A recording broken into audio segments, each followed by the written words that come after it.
Yes, and there is a litany of data here, so I'm going to go slowly. On initial jobless claims, 213,000. That is definitely below the expectations, and at least till we get a revision, that's 9,000 below last week. Last time we were down at 213,000 was a while ago. I would say we'd have to go back to the end of May to see a lower number. Continuing claims, 1,403,000. A very, very nice drop there. We're expecting a number closer to 1.475, so that's good news. Indeed, Empire Manufacturing, now this is September number. It is down 1.5, down 1.5. And even though that isn't good news, we're expecting down close to 13. And the big number lately has been, that was in April when it was down almost 25 points. And last month, of course, down 31.3, has yet to be revised.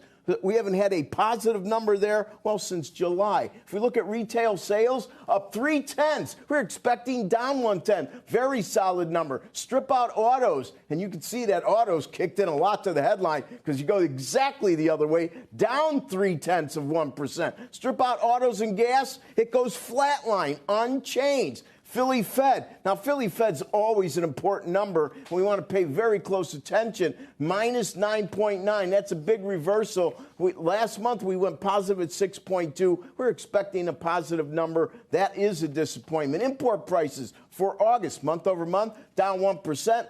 Less than expected, following down 1.1. Strip out petroleum, it's down 0.2%. Now, that was month over month. Let's look at year over year import prices. They are up 7.8%. 7.8%. But last month it was 8.8, darn close to expectations. And if we look at month over month export prices, down 1.6. We're expecting a negative number. It's about half what we had last look at, minus 3.3. And finally, maybe the most important on the pricing numbers today, export prices year over year, still stubbornly high at 10.8%, less than a 12.5% expected, and lower than the slightly revised 12.9% from last month. If we look at what's going on with treasuries, Joe said it earlier, 2-year note yields are definitely on track for what's going to occur on Wednesday of next week. They continue to make fresh 15-year high closes almost day after day. And even though all rates are up,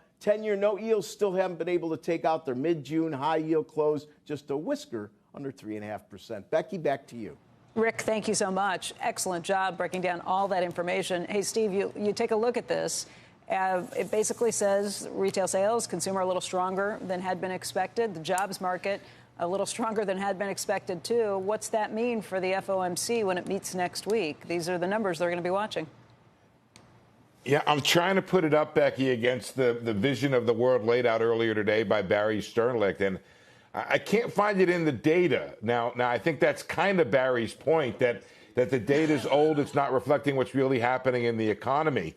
But when I look at the contemporaneous data, which is the jobless claims numbers, I don't see weakening there, which would suggest, in the Sternlicht view of the world, that employers are making a mistake in holding on to workers they don't need. I don't know about that.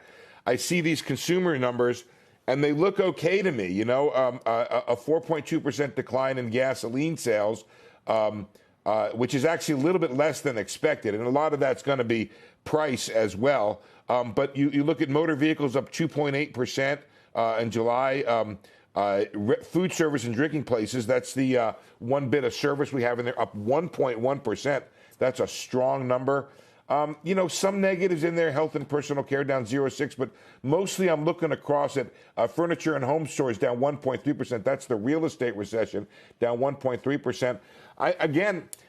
It's a question about how much the Fed does indeed talk to business executives. I know they do. They do the Beige Book that puts that together, and whether or not there's some, you know, shadow recession going on that is running below or not being shined on by the light of the data.